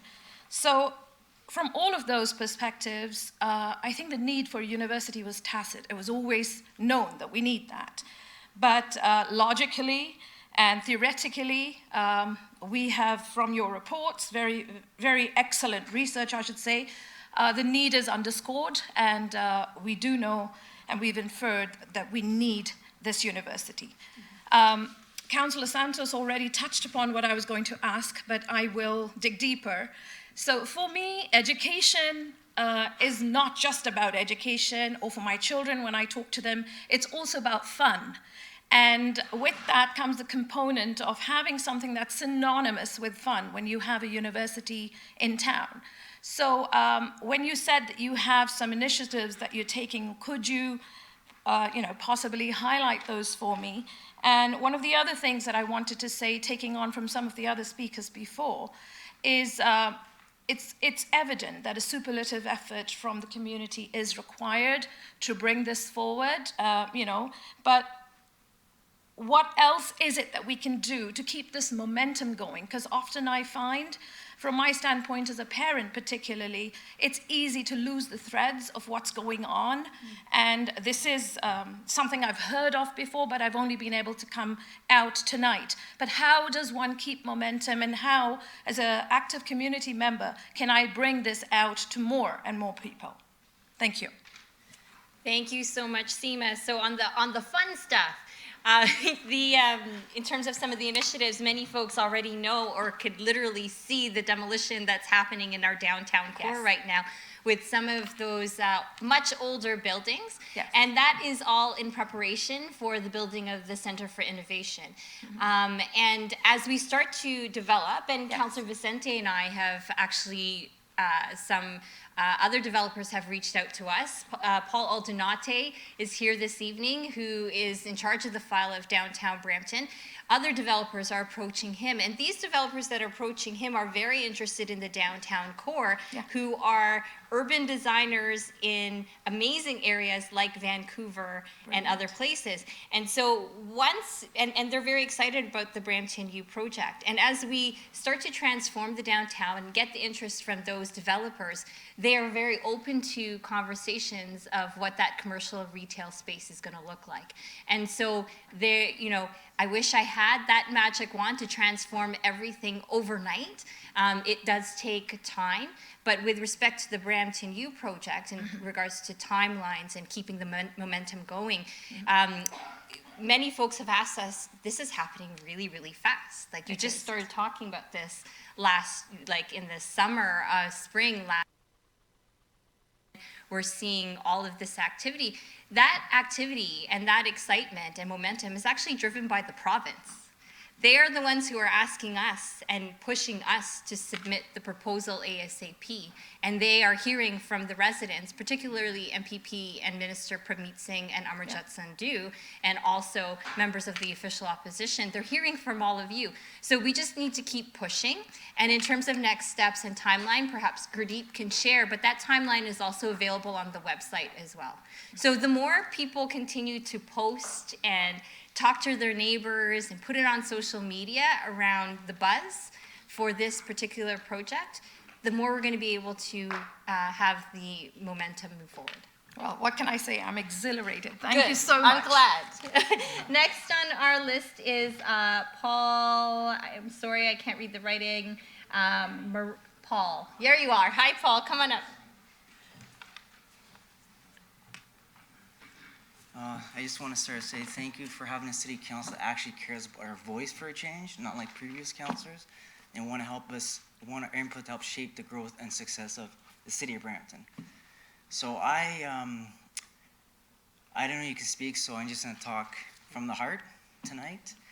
And I had an idea that I want to give back to the city as an idea for the university, because I'm a big believer in entrepreneurship and financial literacy. So it's something I thought that I wanted to put in university as a unique program that I think would benefit both, like you were saying before, Joseph, about student debt, right, like loan debt. So what I want to propose was like put our financial literacy as an actual program for youth and adults so they can properly learn about how money works, because that's a big issue, is no one really knows how finances work, right? Even some adults don't really know because we don't ever get taught properly. So I want a way to curve that issue and kind of solve it. And that's in that sense. So at least you could put a proper plan in place by understanding, and then we can help in that area. But since we're doing entrepreneurship as well for the university, which I think is a wonderful idea, because we need to build more of a big entrepreneurship hub for the city of Brampton, because there's a lot of entrepreneurs in the city that you can tell that want to be in entrepreneurship. So what I figure we do from just the learning, you can transcend to, if you want to get into being an entrepreneur, you can transition to being a business owner from the learning part to, it's like a two-tier program, I think. So it helps with the learning part of it and also the entrepreneurship part of it. So that way you get experience right away on the field. You don't have to wait on make experience in that career, in that opportunity. So you're set to be a success if you want to go that route. So that was my idea that I had for the university as a program that I want to get in there. So I could say I helped pioneer the university to help the next generation, right? To be a success story, and I can say that I had something to give back to the city of Brampton as well.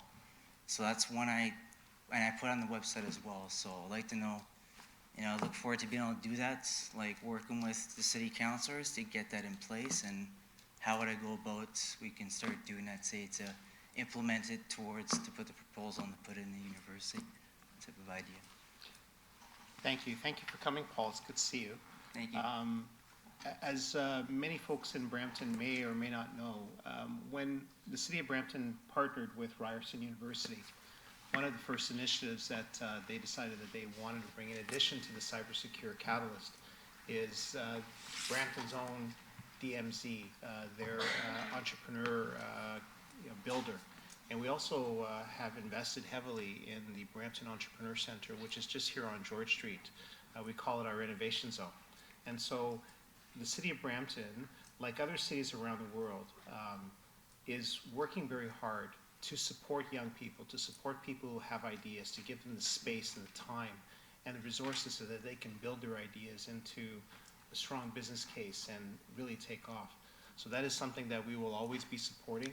When we visited Web Summit this past fall, we toured several entrepreneur centers all across Lisbon, and an entrepreneur center and centers for developing your ideas are very important parts of the overall ecosystem that make a city better and support the role of a university and a better city and young startups like yours to make them successful. So we're behind it 100%. That's great to hear, because I think it'd be really give Brampton University something unique, a nice unique touch to the university.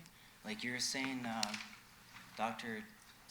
Kaczynski, about, thinking big and, your mindset. So I think this would be a good way where we can help develop that mindset to the next level. We can elevate the next generation, even adults too, where they can learn a lot from it too. So everybody wins in this situation. So that'd be a really good, unique thing. Our goal is, and we use this word a lot, our goal is to build a learning ecosystem. Exactly. And so it's about providing all of the ancillary services that somebody needs to make it.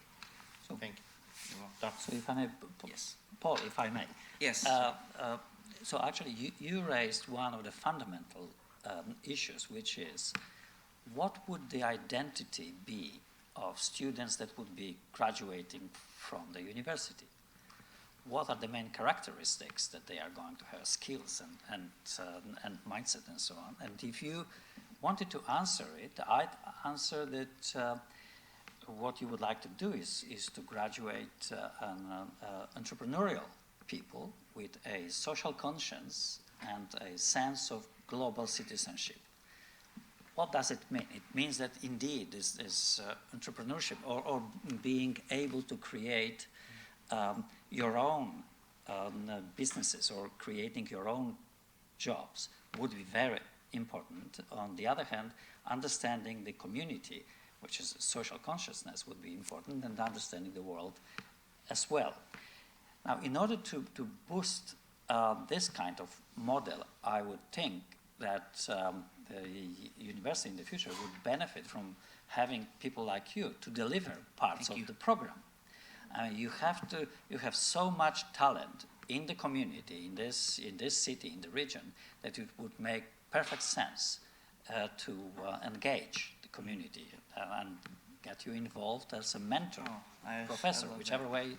I like meeting people, and I like to be a most positive influence I can to people, to show that, that don't limit yourself. Always know that you can be a success in everything you do. You just have to believe in yourself and get over everything in your way, and just don't let it stop you.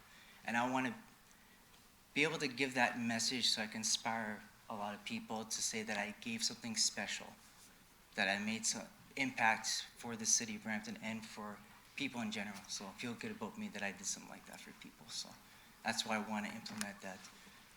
I love to get that in, because I think it would be good for the city in general to grow and develop. So thank you so much. Thank you. You're welcome. So we have a growing list, but we have an MPP here that wanted to add a word in, and so we're just going to call up next, before we get back to the list of speakers, MPP Garatan Singh. Garatan, thank you for being here tonight. Thank you so much, and I guess what I have to share is a bit more of a comment than a question, because what I find really hopeful has just been doing amazing, tremendous work on issues that really matter to Brampton. And it's really like, when I talk to council, I feel like you really get it. From declaring the medical emergency last week, the issues with our hospitals, to this initiative with the university.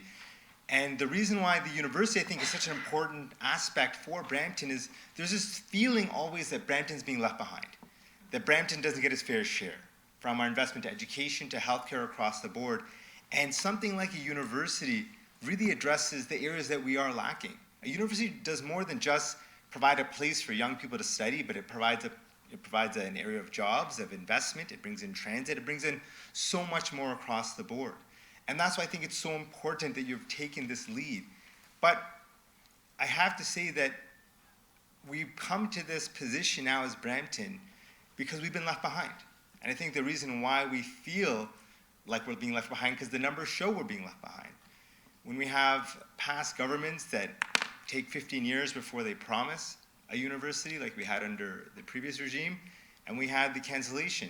When Ford made that decision, I was at the legislature and I saw that, and it was hurtful when our university was canceled. It's something that really impacted everyone across any party line in Brampton. Really felt that cancellation. It really felt something that Brampton was losing on an opportunity for our future and for our today. So I was proud to say the NDP brought forward an opposition day motion, that we brought forward a motion to say that that cancellation of our university is wrong. We are here to stand alongside you. We're here to fight for Brampton and fight for our university any way possible. And if there's any way we can be of assistance, if there's any way we can amplify the amazing work you're doing here as council, please let us know, because a university is something that across cultures, backgrounds, partisanship, anything, we truly need for Brampton. Thank you so much. Thank you.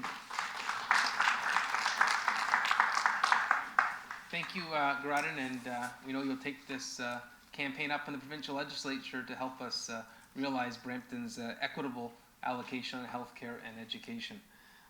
Next up on our list is Jasmine Bisram.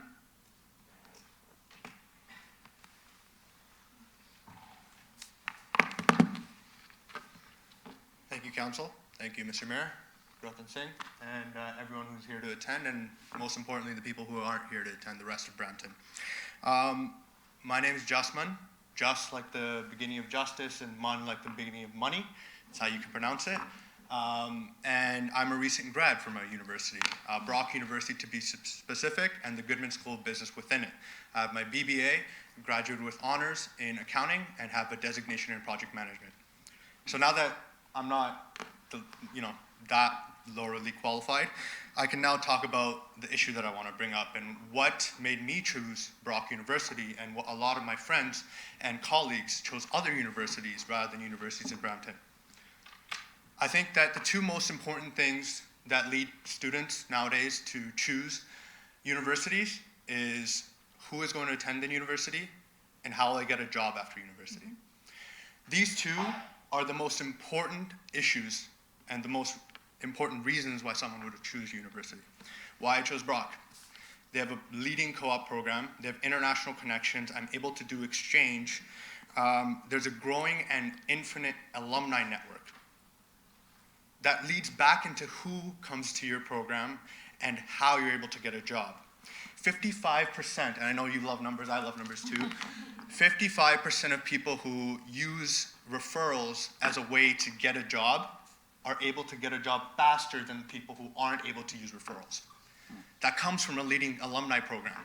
So if you don't have people coming to your university who are high achievers, who are able to get the high marks and actually make a difference in the community, those people won't be able to go on and then hire more students in the future. So this isn't obviously an issue that you can address from day one. It takes time to build up an alumni network, but it's definitely something that should be addressed. The second thing, obviously, is who is coming to BramptonU. I can tell you, if I was to go 20 years into the future and go back into the university stream, I still would not be able to go to Brampton University. It's just not for me. But I think that's important to recognize, that BramptonU may not be for everyone, and it may not be for everyone in Brampton. And like you mentioned, it may be something of value to bring students from outside of Brampton into Brampton. Why not grow the Brampton ecosystem with students that are able to make a difference from outside, with new and budding minds that are able to bring new ideas? I think it's absolutely important to take into consideration the example you brought up. California University coming to Brampton to seek talent. Why can't Brampton go to other universities and other schools with universities and cities around to recruit people to come to Brampton? I think that it is fundamentally And I think incredibly underwhelming to see us go down the path of looking for a medical school in Brampton, or to look for a program that is unconceivably not going to be competitive in the market. Having a medical school in Brampton will not bring students to Brampton. They'll be looking to go to McMaster or U of T. Lots of my friends have went there. And lots of them are doing great. Some of them have actually gone on to Stanford or other universities in the US. Some have gone to the UK. I do not think that that is something that will bring students to Brampton. I think what will bring students to Brampton is this ever-changing mindset to look at it differently. I think Brampton can look at something differently with our 3 other offerings and bring something even more different and something even more impactful with a new mindset and a new look into which students will be coming here and how we can foster them to get the jobs that they deserve. The top 2 technology firms that are hiring within Canada are the Government of Canada and RBC. Not Amazon, not Apple, and not Google. That is fundamentally the reason why technology is a good option, but bringing jobs to Brampton will not work out that way, because just the places where those 2 firms are located is not in Brampton. That's just the case. So if we want to do something different, I definitely endorse that, and I think that's definitely the mindset we should go forward with. But definitely those 2 questions of who's going to be coming to BramptonU and how will they be getting jobs is definitely something that needs to be addressed. Thank you. Thank you for the input. I would note we have 3 people left on our list, and we have actually 5 people left on our list on another page, and we've allocated until 9 o'clock. So we're going to try to squeeze everyone in. Would be mindful to everyone to keep the comments to no more than 2 minutes. Our next up on the list is Sylvia Robbers, a regular participant at City Council. Good to have you back, Sylvia.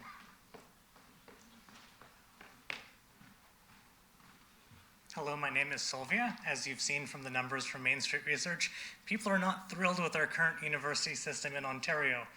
Why? Well, we found over the last 5 years, we've sent way too many people to university. And guess what? The number of students in Ontario for domestic enrollment is going down. It will reach 2015 numbers in 2033. That's the government's data. So if the government's saying, well, we're sending too many people to universities to lower it, and 2, that you have too many people already, why would they open another university? The stuff you talk about, Sheridan does most of that. They have a cybersecurity program, they have engineering programs, they have medical device-related programs. It wouldn't be that hard to get them and Medtronics in a room and come up with the biomedical program, or to get them to move their information security program to here in Brampton. Instead, you're running around chasing a university where there is no actual reason for the province to approve it. That's why it was canceled. It was the education system that realized we have a problem. We don't have enough students to actually sustain this. That's why there's so many international students coming to this city. Well, to the province as a whole, in the entire country. And you'll notice Sheridan has attracted its fair numbers of them. I've seen your motions. I've been there when those motions were introduced. You didn't tell staff to come up with the should we do it or should we not? You instructed staff to come up with the business case for it. And it's shown. The research that was commissioned for Ryerson, it was very weak, and it was very clear that when you actually read it, they had the result and then they wrote the report. That's what all of this shows. Have a good day. Thank you, thank you, Sylvia, for your input. Part of the beauty of a democracy is you're never going to have 100% support of any idea, and we welcome that. It's healthy to look at things from different perspectives. So, Sylvia, thank you for participating. And next up is Angela Battison.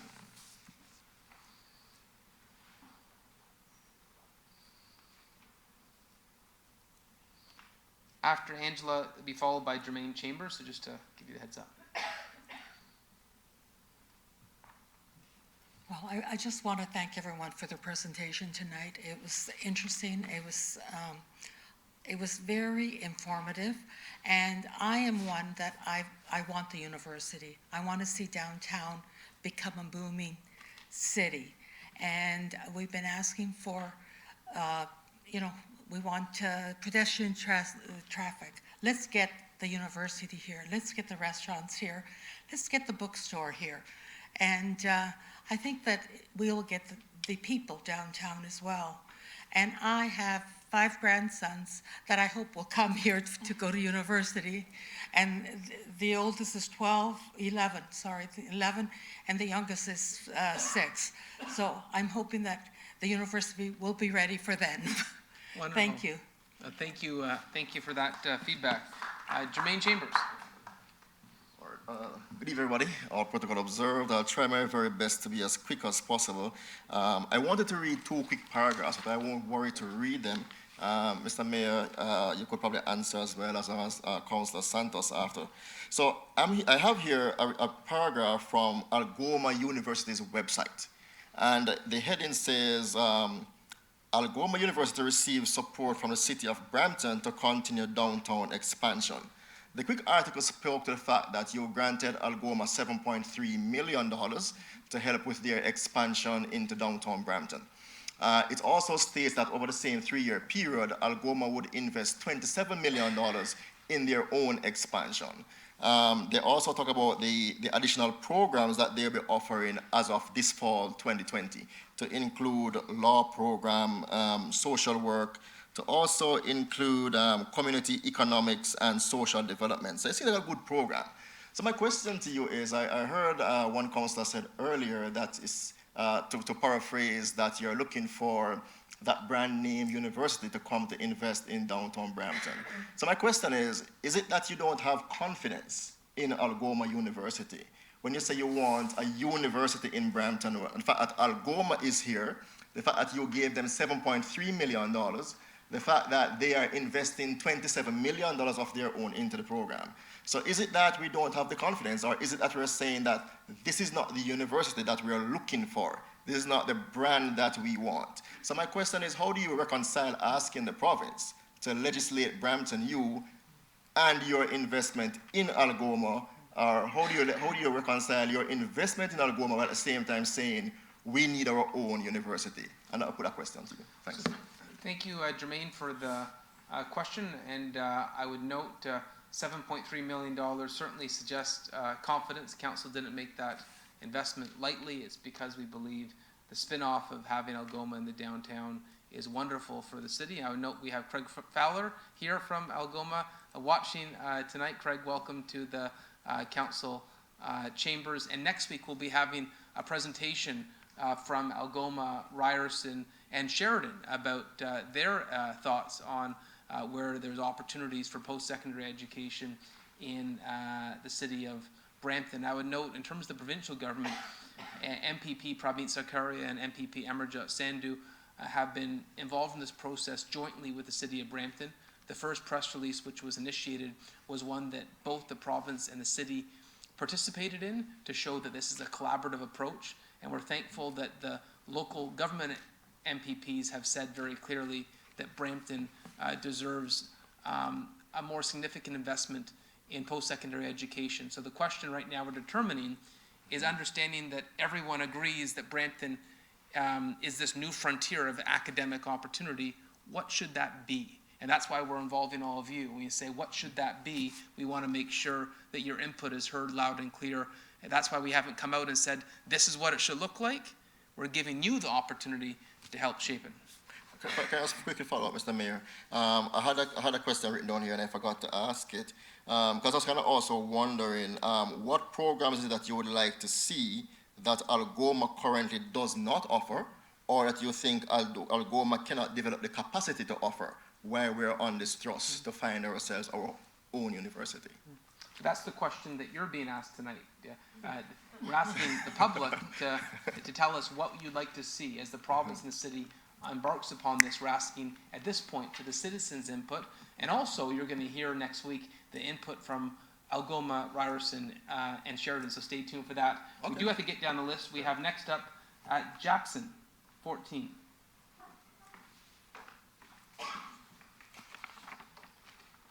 I like the fact you've added your number. Is that your TFC number? No, that was dated. Okay. I've been moving furniture all day. I apologize for not dressing up. Very, very quickly, just to your point, what do citizens want to see? That's what I'm going to end with. If you do a quick Google map, you type in university, you'll find there's Algoma in downtown Brampton. That search will also yield Canadian College of Business Science, Center for Advanced Manufacturing, Sheridan College, all west of the 410. You run that same Google map search on college, you will find Evergreen, Trios, College of Health Study, Medic, Springfield, Sheridan, CIMT, Liaison College, all west of the 410. A deep Google search finds out that Cambrian offers courses at 44 Peel Center Drive. However, there is nothing else in Bramalea. One institution is offering courses in Bramalea. East of the 410, there's nothing until you get past east of the 427. What do I want to see as a citizen? And what is my question for you? When are we going to discuss the option of building something east of the 410? I delegated a few years ago, when Ryerson was at the table, all the places we could build the university. I put up 5. I went way over time. Council was very indulgent. Thank you, Council. But I was told, sorry, Ryerson is picking the location. It's their choice. That is no longer true. Ryerson is no longer the driver. Why am I still hearing that this is a revitalized downtown Brampton project? This city has spent over $1 billion on revitalizing downtown Brampton. We're about to spend $1 billion more tunneling an LRT to Queen Street. When does Bramalea get a post-secondary institution? Anywhere east of the 410, please. Anywhere. All of those students, you want to talk about staying at home. It takes as long to get from North Bramalea to downtown Brampton as it takes to get to York University. When? That is my question for council. When is the meeting where we actually vote, when we actually decide, when we actually have a public consultation on where this thing gets built? Why is it going in downtown Brampton just because? That's my question. Thank you. So, Wesley, I'd say right now it's not limited to the downtown. The initial proposal said that was actually looking at options east of the 410, and so it's premature to say where it's going to end up, but the initial proposal spoke to the fact that there's opportunity there as well. And once again, this is the type of input we value. We've had a lot of people say it should be in the downtown, but it's also good to hear there's another perspective there, so I appreciate you saying that. I skipped my first question because it was short on time, because I've seen the survey. 83% of people in Brampton want a university in Brampton. Was there any methodology in that survey to find out how many people in Brampton know there's a university in downtown Brampton? Was that question asked? Because a lot of people have no idea Algoma University is in downtown Brampton. So many politicians ran on, I'm going to bring a university to Brampton, a university. And I do my best to say asterisk, another university. But tonight, with all due respect, Mayor Brown, because I respect exactly where you're coming from, and you've said a lot of things that are technically true, but I've heard revitalize downtown Brampton more than once this evening. I've heard about tying it to the GO station more than once this evening. That doesn't sound like there's a realistic, credible opportunity to discuss east of 410 options. So time will tell. I may be wrong, and if I'm wrong, I will buy council a round of donuts and coffee. But for now, I am cynical, I am skeptical, and I will be there to hold everyone's feet to the fire if there's not at least a chance to talk about it. Okay, Councillor Vicente, quickly, because we're trying to get this in. Thanks, Wes, for the offer. No need to buy the donuts, but I just want to share that when we've talked about BramptonU, we've talked about not putting it in this place or that place, but the potential of it being in multiple places at the same time. Different faculties, different buildings can be located across the city. But what we do believe, deep down, that is very important, is that the locations are well served by amenities and by transit. And I think that you will definitely agree with that. And so when you look at the map of Brampton and you see where those opportunities lie, we think of Brampton as a whole, not just one location, I can assure you. I think you were at my delegation when I was talking about amenities. I know this has been important for you, yes. Recreational facilities, proximity to Chinguacousy Park versus proximity to Gage Park. You got to think about those amenities from the student's perspective, not on what can the university do for us. So I think you can keep the donuts, okay? I'll get you some, yeah, I'm on Weight Watchers, so I'll get you some Weight Watchers donuts. So this issue about having a university, having another university, there's never been a community that I know of that said, that built university and then said 20 years later, yeah, that was a dumb idea. Why do we do that? And about population density, I want to say this. Population of Brampton, I want to say 600,000? 650. Better. 650. The town of New Haven, Connecticut, which has a population of 150,000, has 3 universities. It has the State University for Connecticut. It has Albertus Magnus College, which is a small liberal arts Catholic university. And it has Yale. We can, as a community, we can actually support quite more universities than just the one, right? It's kind of myopic to think that Brampton is what it is, it should have one university. You can actually support another. Like the region, Peel region is over 1 million people, right? It can support multiple post-secondary education institutions and that have offer different needs. Thank you. Joseph, we're going to get to the last question we have. Thank you. And we're going to squeeze the last one in of the night. Anu. I'll try to be quick. I realize we're running out of time. So thank you for creating this forum. I actually liked some of the ideas that were presented, but I feel like we didn't talk about them a lot. When Dr. Kaczynski had mentioned the studio element, I was curious how that would be implemented, and kind of, it sounds like an interdisciplinary space, which I've seen that model in different spaces or worked with interdisciplinary teams, and I think that sometimes there's a lot of troubleshooting that has to happen, so I was just curious about how that would be implemented. And the other thing was the survey model. I was curious about the methodology, the sample size, because I think we went over that slide quickly. And also the fact that within the survey it said that majority of Brampton is not fond of general arts, but I wonder about that because I feel like there's such a lack of opportunity for people who study social sciences. You kind of have to leave Brampton to get opportunities often. So I just feel like there is like kind of a devaluing of social sciences and humanities within this discussion. It seems that way. So I would just put out there that maybe not towards you, but just towards this. Yeah. Sorry. I'll go super quickly. The sample size was 1,066. No, who, sorry, I meant to mean who comprised of that sample size in terms of ages and kind of. It was, I don't have the tables in front of me, but but what we do is we draw a random sample. Ideally, it should be close to what the actual distribution of the ages and genders are, but when it isn't, it never is, we actually do, we weight the general population, so we make that adjustment. Okay. So if someone's underrepresented, they get a little bit more value in the survey. If they're underrepresented in the survey, that's common across all surveys. The general arts thing. I think what we're trying to invite everyone to think about is, and I heard about general arts. I'm a general arts guy. I took a general arts degree, right? And we heard about the medical school, and we don't need a medical school. I think what we're trying to invite everyone to think about is how do these disciplines intersect together in a way that we have not been teaching them in universities before, right? Which you could speak to, right? Yeah. Go ahead. Dr. Kaczynski? Yes. Yes. Yeah. Yes, so actually this is yes, no, this is exactly how I'm thinking about the model of the university. I'm not saying that that's the model that you would like to have, but indeed making it much more horizontal and linking up a variety of disciplines, that would be ideal, because the more variety we have, the more diversity, the stronger the interactions will be between students. And at the end, the university is created because of students and for students. Now, your comment about studios, it's an excellent one, actually, because again, I don't believe in building a large infrastructure, a standalone campus that is isolated and so on. The studios, it's a completely different approach, because what studios do allow is to have flexible spaces distributed across the city, including places that our colleague previously mentioned, next to east of 410, yes.